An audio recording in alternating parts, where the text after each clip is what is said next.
శ్రీ గురుభ్యో నమః. శ్రీ మహాగణపతే నమః. శని వక్రగతి ఆరంభమవుతున్నది.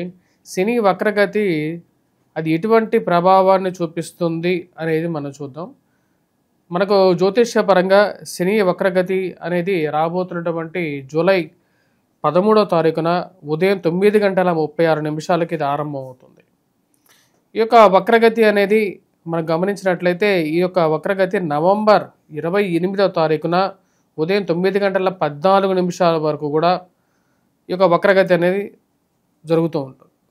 అసలు వక్రగతి అంటే ఏంటి అనేది ముందుగా మనం తెలుసుకుందాం. వక్రగతి అంటే శని తను పురోగతి దిశలో నుండి వెనక్కి అంటే రెట్రోగ్రేడ్ మూమెంట్లో అంటే ముందుకు జరిగేటువంటి ఒక గ్రహం వెనక్కి తిరిగి రావడం అనేది జరుగుతూ ఉంటుంది. అంటే వెనక్కి తిరగడం జరుగుతున్నప్పుడు అంటే రెట్రో స్పిన్ గ్రేడ్లో జరుగుతుంటుంది. దీన్ని రెట్రోగ్రేడ్ మూమెంట్ అంటారు అన్నమాట. ఎలాగైతే శని మందగమనంలో 2 సంవత్సరాల 6 నెలల 12 రోజుల పాటు ఒక రాశిలో సంచారం చేస్తుంటుందో అంటే తను గడిచేటువంటి ఒక అడుగు ముందుకు వేస్తే 4 అడుగులు వెనక్కి జరుగుతూ అలా 2 సంవత్సరాల పాటు ఉంటుంది. గురువు 1 సంవత్సరం పాటే ఉంటుంది.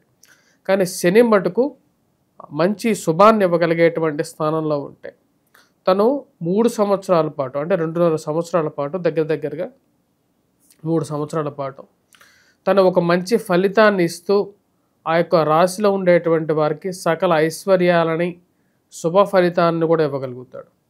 శని మనం గమనించినట్లయితే శని మూల పదార్థంగా మనం గమనించినట్లయితే ఏ యొక్క వస్తువులకి ఎటువంటి బిజినెసెస్కి ఈ యొక్క గ్రహం అనేది బాగా ఉపయోగపడుతుంది అనేది ముందుగా తెలుసుకుందాం.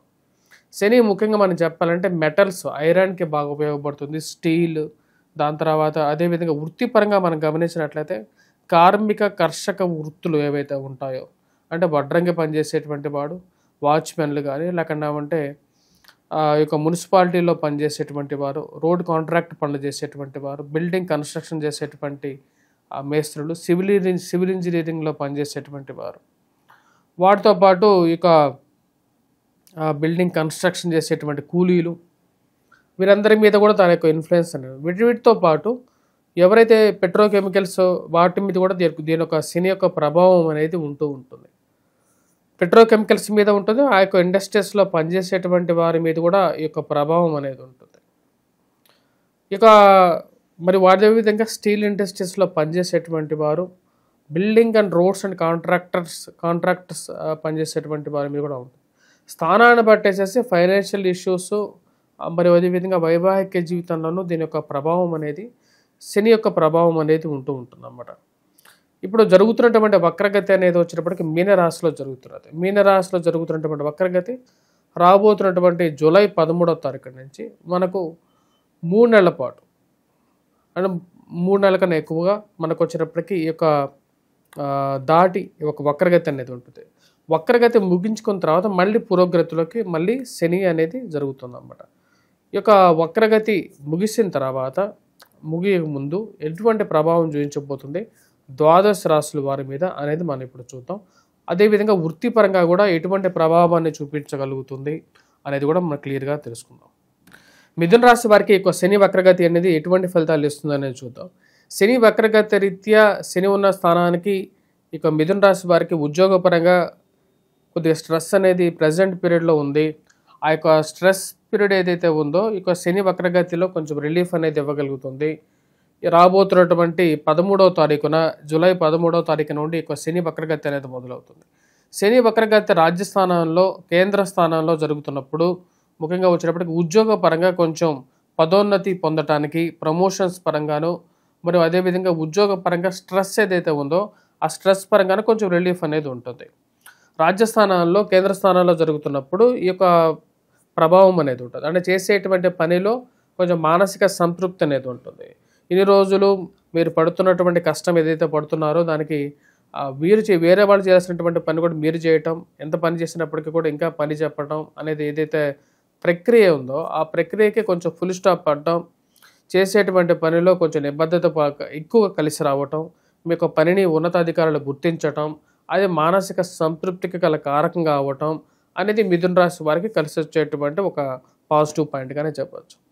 అదేవిధంగా ఇక ఉద్యోగంలో ఉంటుందా పోతుందా లేకపోతే ఉద్యోగం వస్తుందా రాదా అనేటువంటి ఆలోచన ఏదైతే ఉందో దాని నుంచి కొంచెం రిలీఫ్ అనేది పొందగలుగుతారు ఎప్పుడైతే రాజ్యస్థానాల్లో ఒక 3 మంత్స్ పాటు ఈ వక్రగతి అనేది మొదలైతే. ఆ సమయానికే ఎప్పుడైతే 13వ తారీఖు వస్తుందో ఆ టైంకి గురువు కూడా వచ్చేటప్పటికి తన గురుమోడ్యమి కూడా ఆల్మోస్ట్ గురువు రవి కూడా సపరేషన్ అనేది స్టార్ట్ అవుతుంది. గురువు కూడా పూర్తి బలాన్ని పొందగలుగుతాడు. అది ఉద్యోగ పరంగాను అనుకూలత, అదేవిధంగా వ్యాపార పరంగాను అనుకూలమైనటువంటి ఫలితాన్ని ఇవ్వగలుగుతుంది.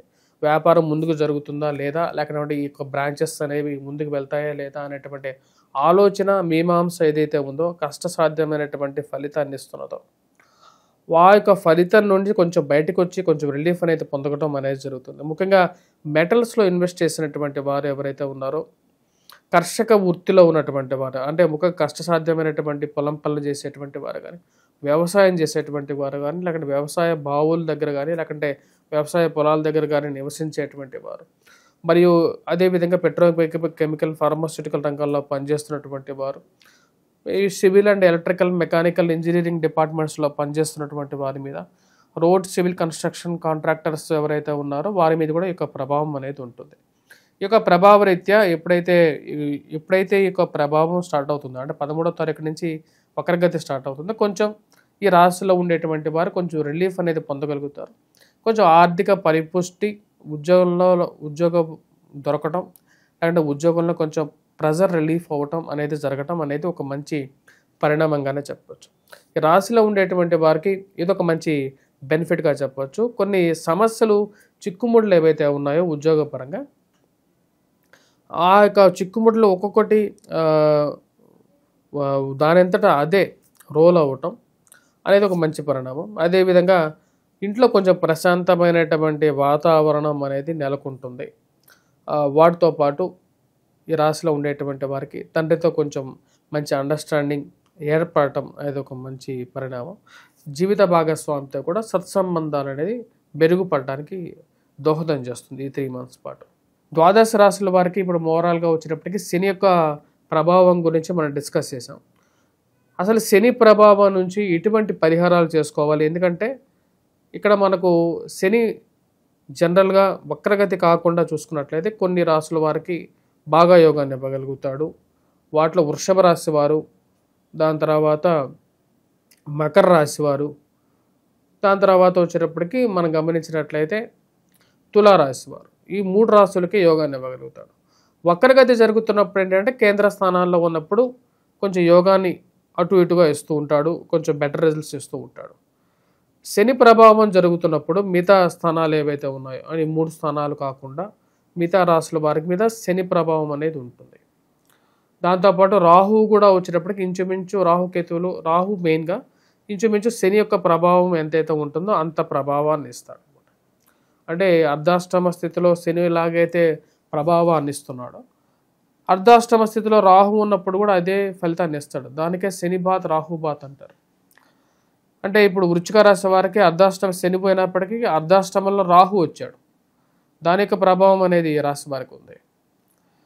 సో ఈ రాశిలో ఉండేటువంటి వారు మెయిన్గా ఈ యొక్క ఎటువంటి పరిహారం చేసుకోవాలి మిగతా రాశుల వాళ్ళు అనేది చూద్దాం. ముఖ్యంగా మనం గమనించినట్లయితే శనికి ఎన్నో రకాల పరిహారాలు చేసుకోవచ్చు. అఘోర పాశుపత హోమం అనేది ఒకటి చేసుకోవచ్చు. ఒకవేళ మీ యొక్క జాతక చక్రంలో శని మహర్దశ నడుస్తూ మీకు రాహు మహర్దశ కానీ శని మహర్దశ కానీ జరుగుతున్నట్లయితే ప్యారలల్గా ఏలినాటి శని ప్రభావం కానీ, అర్ధాష్టమం కానీ, అష్టమ శని ప్రభావం కానీ జరుగుతున్నట్లయితే రిజల్ట్స్ అనేది కొంచెం సేమ్ అలాగే ఉంటుంది అన్నమాట.